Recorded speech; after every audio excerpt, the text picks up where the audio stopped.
매듭 짓는 신앙이라는 제목으로 하나님의 말씀 함께 나누겠습니다.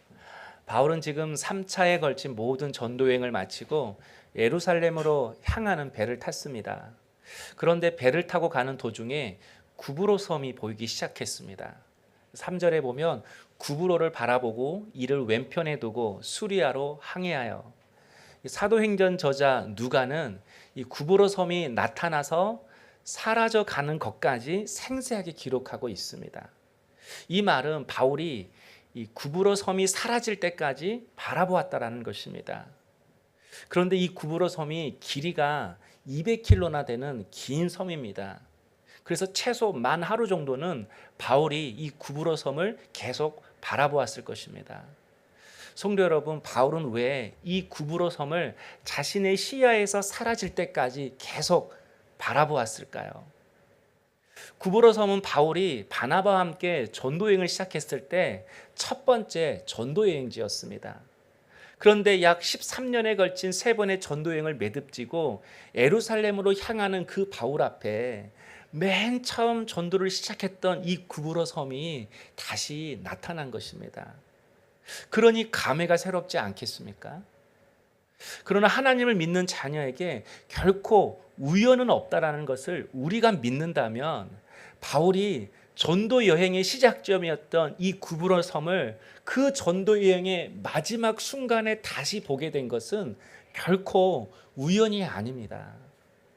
아마 지금 바울의 생각 속에는 처음 전도 여행을 시작해서 지금까지 걸어온 날, 자신의 지난 날의 삶이 필름처럼 자신의 생각 속에서 이렇게 상영되고 있었을 것입니다. 그동안 바울이 복음을 전하기 위해 평생 걸었던 2만 킬로의 그 삶은 결코 평탄치 않았습니다. 오해도 사고 억울한 일도 당하고 도망가야 하는 일이 다반사였습니다. 감옥에 갇히기도 하고 매를 맞기도 하고 굶기도 하고 강도를 만나기도 하고, 그래서 여러 번 죽을 뻔도 했습니다. 그런데 그런 방해와 핍박 속에서도 방문했던 도시마다 교회가 세워졌습니다. 많은 사람들이 예수를 믿고 주께로 돌아와서 자신의 삶을 돌이켰습니다.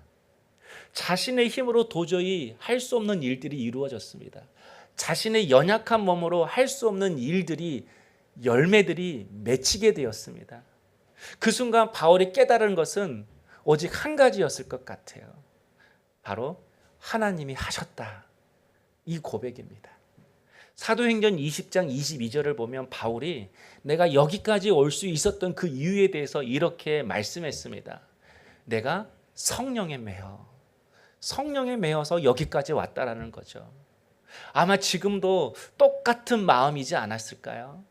처음 전도 여행지였던 그 구브로 섬을 보는 순간 13년 동안 성령께서 나를 이끄셨구나, 성령께서 나를 지키셔 주셨구나, 성령께서 지금까지 나를 인도하셨구나, 다 하나님이 하셨구나. 아마 지금 바울의 생각 속에는 온통 예루살렘에 가면 핍박이 있다고 하는데, 예루살렘에 가면 누굴 먼저 만나지? 어디를 방문하지? 무슨 일을 하지? 앞을 바라보면 항상 예루살렘 생각이었을 것입니다. 이렇게 항상 예루살렘을 바라보면서 걱정하고 생각하고 있는 그 바울에게 하나님은 다시 이 구브로 섬을 보게 하심으로 바울의 생각을 멈추게 하신 것입니다. 그리고 하나님이 하셨다고 지난날의 삶을 매듭짓게 하셨습니다. 그러므로 바울이 이 구브로 섬을 다시 보게 된 것은 지난날의 모든 삶이 하나님이 하신 역사였음을 깨닫게 하심으로 예루살렘에서도 하나님이 하시겠구나, 예루살렘에도 하나님이 나를 이끄시겠구나, 예루살렘에 가서도 두려워하지 말라는 주님의 음성이구나, 이 성령의 음성을 들려주시기 위한 하나님의 섭리였습니다. 사랑하는 성도 여러분, 알다시피 대나무를 보면 중간중간에 매듭이 있습니다. 중간중간에 매듭이 있다는 것은 대나무가 어느 정도는 잘 자라다가 스스로 자라는 것을 멈춘 것입니다. 그동안 잘 자라나다가 스스로 자라나는 것을 멈추어 서서 마디를 만들고 매듭을 지은 것입니다. 당장 보기에는 매듭 짓는 그 시간에 계속해서 자라나는 것이 더 효율적인 것처럼 보이지만 대나무는 그런 방식을 택하지 않았습니다. 일정 부분 자라나다 싶으면 잠시 멈추고 매듭을 지었습니다. 이렇게 자라나다가 멈춰서 매듭 짓고 자라나다가 멈춰서 매듭 짓고 이런 과정 속에서 만들어진 매듭 때문에 대나무가 굽어지지 않고 곧게 자랄 수 있는 것입니다. 이 마디 때문에 거센 바람에도 꺾이지가 않는 것입니다.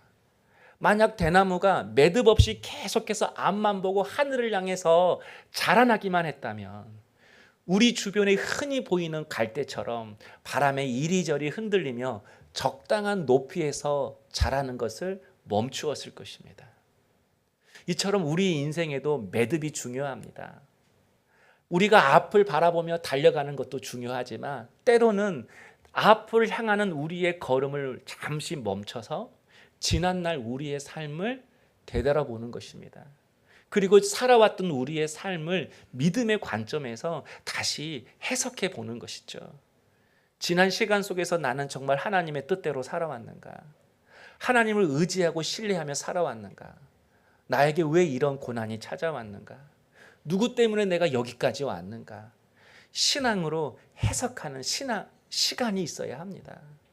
그럴 때만이 내가 순종할지, 내가 회개할지, 내가 기다려야 할지, 내가 누구를 신뢰해야 할지 답이 나오는 것입니다.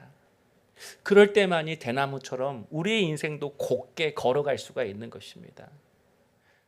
우리의 인생도 세상의 바람에 꺾이지가 않는 것입니다. 그렇다면 여러분은 여기까지 걸어온 지난날의 삶을 어떻게 정리하시렵니까? 벌써 8개월을 우리가 살았습니다. 이제 2023년도 마지막을 향하여 가고 있습니다. 여러분 이제까지 살아온 이 8개월의 삶을 어떻게 매듭 짓고 싶으신 것입니까? 이제까지 살아온 삶이 우연입니까? 아니면 누구 때문입니까? 아니면 환경 때문입니까? 저는 여러분의 고백도 하나님이 하셨다. 이 고백이 될 수 있기를 원합니다. 좋은 일이 생기셨습니까? 하나님이 하셨습니다. 힘들고 어려운 일이 생기셨습니까? 예, 그것도 하나님이 하셨습니다. 여기서 하나님이 하셨다라는 것은 하나님은 변덕스러워서 우리에게 고난을 주고 유혹을 주는 그런 분이라는 뜻이 아닙니다. 우리의 실패, 우리의 실수 때문에 이런 어려움과 고난이 왔지만 앞으로 다시는 이런 잘못된 선택과 결정을 통하여 자신뿐만 아니라 주변 사람까지 고통당하지 않도록 나를 연단하시기 위한 하나님의 다루심이고 하나님의 훈련이라는 것입니다. 그런 의미에서 우리의 삶이 우연히 흘러가고 세상에게 사람에게 이끌려가는 것지만 여러분 그런 우리의 삶 속에도 하나님은 여전히 역사하십니다. 하나님은 일하고 계십니다. 내 눈에 보이지 않지만 그분은 지금도 나의 넘어짐을 통하여서도 하나님의 목적하신 바를 이루어 가심으로 우리의 인생을 아름답게 하십니다. 이것이 하나님의 은혜입니다. 이것이 하나님의 섭리입니다. 그래서 주일은 한 주간 내 뜻대로 되어진 일이 없을지라도 하나님이 하셨다라고 매듭 짓는 시간입니다. 하나님이 하셨다라고 고백하는 자만이 다음 한 주간을 자기 뜻대로 살지 않고 하나님의 심기를 살피며 살지 않겠습니까? 지난주의 삶이 하나님의 섭리 가운데 하나님이 여전히 내 삶 속에 일하고 계셨다라는 것을 믿고 고백하는 사람만이 이제 세상에 흔들리지 않고 하나님을 보며 곧게 살지 않겠습니까? 유혹에 쉽게 안 꺾이지 않겠습니까? 여러분 바울을 보십시오. 13절 말씀을 다시 보면 바울이 대답하되 여러분이 어찌하여 울어 내 마음을 상하게 하느냐 나는 주 예수의 이름을 위하여 결박당할 뿐만 아니라 예루살렘에서 죽을 것도 각오하였느니라. 바울을 만나는 사람마다 바울에게 예루살렘 들어가면 핍박이 있다고 이야기를 했습니다. 그러나 자신의 지나온 모든 삶에 대하여 하나님이 하셨다라고 매듭 지으니까 어떠한 소리에도 꺾이지 않는 것입니다. 타협하지 않는 것입니다. 그래서 때론 하나님은 우리에게도 다시 굽으로 섬을 보게 하실 때가 있습니다. 그게 지금 찾아온 어려움일 수 있습니다. 예전에 그 어려움 본 적이 없나요? 해석이 안 되는 사건일 수 있습니다. 예전에도 해석이 안 되는 사건이 있지 않았나요? 가족일 수 있습니다. 예전에도 가족이 누군가가 우리를 힘들게 하지 않았나요? 그 구부러 섬을 다시 보게 하심으로 우리에게 물어보시는 거죠. 여기까지 어떻게 왔어? 그런 어려움과 힘듦이 있었지만 어떻게 왔어? 그리고 이제 어떻게 살 거야? 이걸 물으시는 거죠. 여러분, 이 질문에 대한 매듭이 없으면 한 주간도 똑같이 살아갈 것입니다. 내 삶에 대한 매듭이 없으면 오늘 본문에 나오는 빌립처럼 살아가게 될 것입니다. 여러분, 8절에 보면 바울이 드디어 예루살렘 근처에 있는 가이사라에 도착했습니다. 600킬로의 배를 타고 육지에 도착한 것이죠.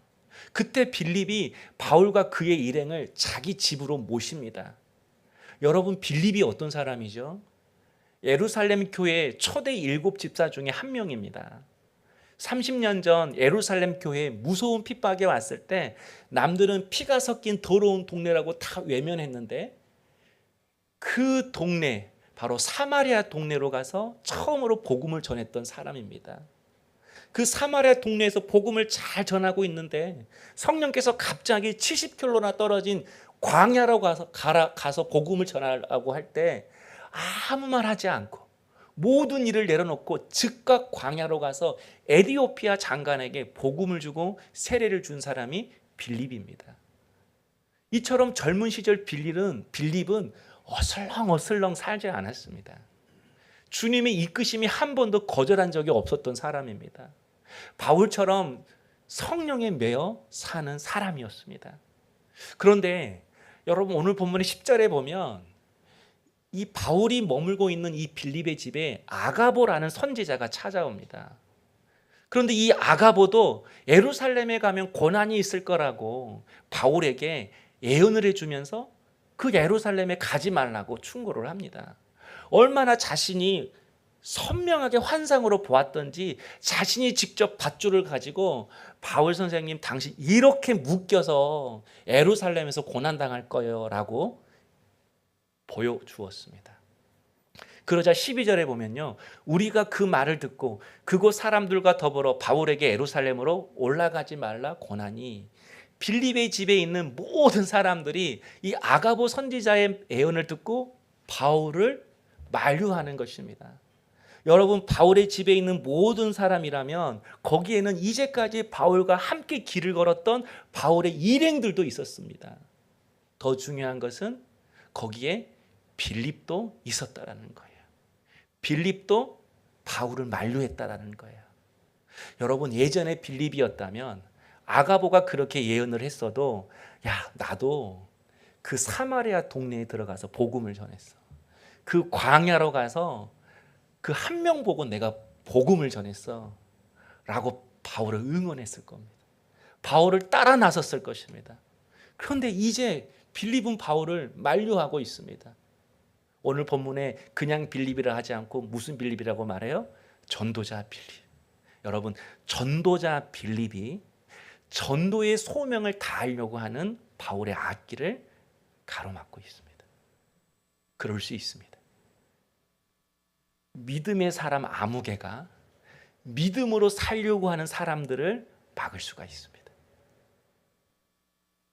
30년이 지난 지금 빌립의 모습은 예전의 빌립이 아니었습니다. 이유가 무엇일까요? 매듭짓는 삶이 없었기 때문입니다. 그래서 하나님을 어느 순간 그가 놓친 것입니다. 지금 빌립은 네 딸과 함께 대도시 가이사라에서 살고 있습니다. 이 가이사라라는 것은 로마 황제의 이름을 딴 도시이죠. 그러니까 하여간 대도시예요. 잘 사는 사람들 모이는 곳이죠. 그런데 그곳에서 네 딸과 함께 살고 있습니다. 그리고 바울과 바울의 일행을 자기 집에 묵게 합니다. 아가보도 자기 집에 묵게 합니다. 여러분, 어떤 사람이 이렇게 많은 사람들을 집에 묵게 할 수 있죠? 예, 유복한 사람, 부자, 그런 사람만이 이렇게 할 수 있는 거죠. 빌립의 집이 유복하다는 증거입니다. 이 말은 어느 순간 빌립이 전도자의 삶을 버리고 유복한 삶 위에 살기 시작했다는 것입니다. 그래서 지금은 주님의 이끄심보다 현재 누리고 있는 이 안일하고 편안한 유복한 삶이 더 중요한 거죠. 그래서 자신의 삶의 유불리에 따라서 주의 말씀과 뜻을 판단하게 되었습니다. 고난과 핍박이 있다면 이게 하나님의 뜻인지 아닌지 물어볼 필요도 없이 하지 말아야 할 일이 되어버렸습니다. 빌립에게 십자가가 사라졌습니다. 로마 황제의 논리가 판치는 이 가이사라에서 유복한 삶을 꿈꾸며 사는 게 바울의 목적이었습니다. 하나님의 말씀이 빌립의 인생의 법과 식이 되어야 되는데 어느 순간 가이사라 로마의 논리가 그의 법과 식이 되었습니다. 여러분 혹시 국룰이라는 단어를 아십니까? 이 국룰, 국민이 정한 규칙 들어보셨습니까? 진짜로 국민이 정한 규칙이 아니라 사람들의 생각을 모아서 평균값을 낸 겁니다. 예를 들면 결혼식 축의금 하려면 얼마 해야 되죠? 그러면 다 물어봅니다. 그럼 여기는 10만 원, 여기는 7만 원, 여기는 5만 원. 그런데 5만 원이 많아요. 그러면 그 5만 원이 국민룰이 되는 것입니다. 많은 사람들이 생각하는 거, 그게 이제 지켜야 할 규칙이라고 생각을 하는 것이죠. 그래서 인터넷에 검색해 보면 이런 질문들이 많아요. 결혼식 비용은 얼마 정도가 국룰이야? 카페에서는 몇 시간 공부해야 국룰이야? 1년 동안 사귀었다가 헤어지면 얼마 후에 다시 사귀는 게 국룰이야? 이런 질문들이 많습니다. 그리고 거기에 대한 답이 다 있습니다. 왜 이렇게 사람들은 국룰이 무엇인지 자꾸 물어보는 거죠? 잘못 결정했다가는 손해를 보니까, 잘못 결정했다가는 돌아가야 되니까 물어보는 것입니다. 혼자보다 여러 사람의 답을 듣는 것이 정답일 것 같아서 그렇게 물어보는 것이죠. 그래서 사람들이 자기의 뜻과 자기의 생각대로 살아가는 것 같지만 사실은 사람들이 만들어 놓은 국룰대로 살아갑니다. 엄마 내 마음대로 할 거야. 절대로 내 마음대로 하지 않습니다. 인터넷에서 물어봅니다. 어떤 게 국룰인지. 그래서 사람들 보면요, 아침에 공복에 물 한 잔 마셔야 건강하지. 그래서 아침에 물 한 잔 먹고, 그리고 다 물어봐요. 아침에는 뭘 먹고, 점심에는 뭘 먹고, 저녁에는 뭘 하고, 어디에 여행 가고, 어디서 사진 찍고. 사람들이 정해진 룰대로 살아갑니다. 여기에는 남들은 그렇대, 남들도 그렇게 한대, 이 마음이 깔려 있어요. 다른 사람들과 비슷하게 살아야만이 뒤처지지 않는다고 생각합니다. 큰 무리 속에 속해야만이 생존할 수 있다고 생각하는 것이죠. 세상의 흐름을 함께 따라가야만이 실패하지 않는다고 생각하는 것입니다. 그래서 서점에 가보면 트렌드에 관련된 책들이 많습니다. 2022년 트렌드, 2023년 트렌드. 세상이 이런 유행으로 바뀐다라는 거죠. 또 인터넷을 보면요, 하루가 멀다 하고 각종 여론조사를 발표합니다. 이게 대세다, 이게 흐름이다. 계속해서 눈치를 보라는 거죠. 여론이 60%니까 여기에 속해야 돼. 세상이 이렇게 흘러가니까 이렇게 살아야 돼. 여러분, 세상은 우리에게 어떻게 가르치죠? 개인의 주관을 가지고 살아가려고 합니다. 자신의 감정, 자신의 생각을 주장하면서 살아가려고 하라고 말하는데 세상은 오히려 무언의 압력을 가합니다. 세상은 한쪽에서 개인의 뜻, 개인의 감정이 중요하다고 말하지만 다른 한쪽에서는 세상의 흐름을 따라오라고 무언의 압력을 주는 것이죠.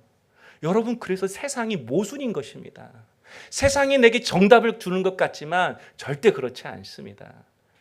무리를 향하여 따라가게 합니다.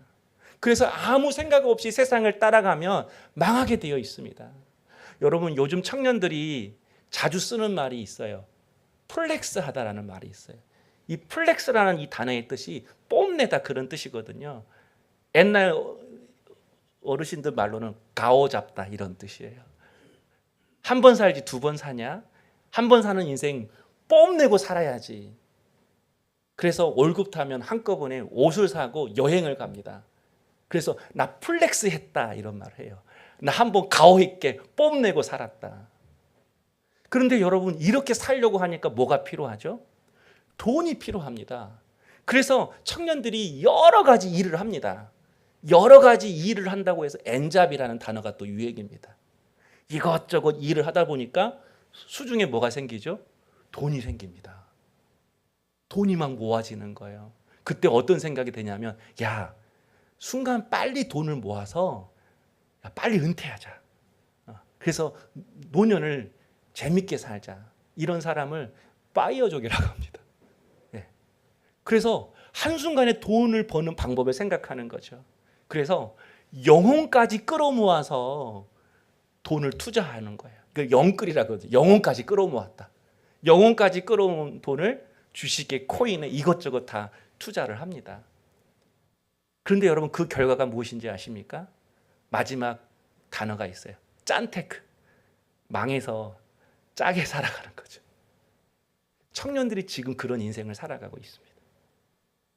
세상의 흐름 따라가다가 다 그렇게 인생을 쪼그려들면서 살아가고 있습니다. 이것저것 정보가 쏟아지는데 그걸 분별하지 못하는 거죠. 판단하지 못하는 거죠. 그래서 세상의 흐름 쫓아가다가 망하는 거죠. 왜 요즘 사람들이 그렇게 살아가는 거죠? 자신의 가치관이 없기 때문에 그렇습니다. 자신의 분명한 생각이 없기 때문에 그렇습니다. 그런 의미에서 때론 우리가 고집을 믿음으로 착각할 때가 많습니다. 하나님 보기에는 고집인데 자신은 믿음이라고 생각하는 거죠. 모든 사람들이 고집으로 보는데 자신은 믿음이라고 생각하는 거예요. 왜냐하면 이 고집과 믿음이 비슷하기 때문에 그렇습니다. 믿음도 끈기가 있고 고집도 끈기가 있습니다. 믿음도 열심히 있고 고집도 열심히 있습니다. 믿음도 포기하지 않고 고집도 포기하지 않습니다. 사랑과 스토커가 비슷한 것처럼 믿음과 고집을 혼동하는 거죠. 그래서 시간이 자라면 자랄수록 믿음이 자라나야 되는데 고집이 세지는 분이 많이 있습니다. 왜죠? 멈춰서서 지난날의 삶을 매듭짓지 않기 때문에 그렇습니다. 자신의 삶 속에서 일하고 계시는 그 주님을 주목하고 있지 않기 때문에 그렇습니다. 그래서 내가 여기까지 온 것이 하나님의 은혜인데 그 은혜를 무시하고 자신을 위해서 살아갑니다. 자신의 욕망, 자신의 유복한 삶을 위해서 세상의 흐름을 쫓아갑니다. 그러나 결국 그 인생은 어둠이죠. 왜 이렇게 살아가는가? 우리 안에 신앙의 가치관이 없기 때문에 그렇습니다. 그래서 믿음이 아니라 고집으로 살아가는 거죠. 여러분, 무엇이 유복한 삶입니까? 내가 원하는 대로 사고 먹고 타고 그러면 잘 사는 겁니까? 그러면 유복한 겁니까? 빌립의 네 딸들을 보십시오. 빌립의 네 딸들이 있는데 그들이 모두 애언하는 자라고 이야기를 합니다. 유대 전승에 따르면 이 빌립의 네 딸들은 애언으로 크게 명성을 떨쳤던 여인들이었대요. 그런데 그들도 예언을 하지만 똑같이 바울에게 예루살렘으로 가면 고난이 있다고 바울을 만류합니다. 왜죠? 부모의 신앙의 가치관이, 부모의 삶의 방식이 내 딸들에게 그대로 전해진 것입니다. 4명의 딸들이 어떻게 예언의 은사를 사용했는지는 눈에 안 봐도 훤합니다. 결박이 있고 고난이 있는 길은 가지 말라고 했을 것입니다. 반면에 돈도 벌고 자리도 올라가고 그리고 그 자리에서 멋있게 후원도 하고 헌금도 하고 그런 자리는 추천을 했을 것입니다. 그러면서 헌금이라는 명목으로 돈을 받았을 것입니다. 영적인 가스라이팅을 통해서 자신의 수화를 만들어 갔을 것입니다.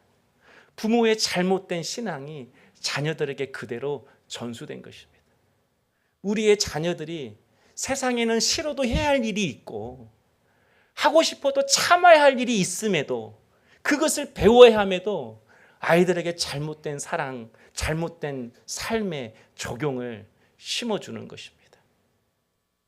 사랑하는 성도 여러분, 사람들은 하나님이 하셨다 그러면 화를 냅니다.